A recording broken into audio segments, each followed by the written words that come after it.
ወደ ሶስተኛው ስንሄድ ደግሞ ምን አይነት ድምጾችን እያየን እንሄዳለን? ሶስት የሆኑ ድምጾች ማለት ነው። ይሄ ማለት አንደኛ ድምጽ፣ ሁለተኛ ድምጽ፣ ሶስተኛ ድምጽ ወይም ደግሞ 2 ቁጥር፣ 3 ቁጥር፣ 1 ቁጥር ሶስት እያልን በተለያዩ ትምህርት ቤቶች ላይ ሶስቱ ድምጾች እየተባሉ ነው የሚባሉት። ከዛ በኋላ ልክ እንደዚህ እሱን ተከትሎ ይሄ በተደጋጋሚ የጣት ኤክሰርሳይዝ ላይ የሚታወቅ ስለሆነ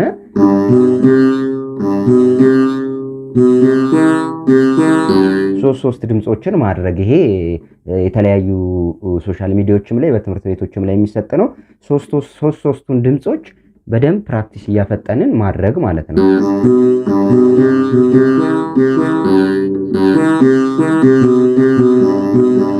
ከዚህም በደንብ ጣታችን እየፈታ ሲመጣ እያፈጠን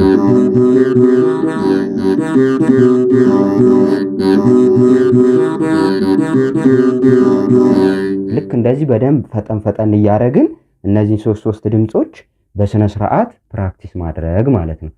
ምክንያቱም ምናልባት ዲስክሪፕሽን ላይ አስቀምጣችኋለሁ እንደው ድምጾቹ የሚፈለጉ ከሆነ ቁጥሮቹ እንጂ የጣት ኤክሰርሳይዝ የተለመደ ስለሆነ ይሄ ችግር የለውም።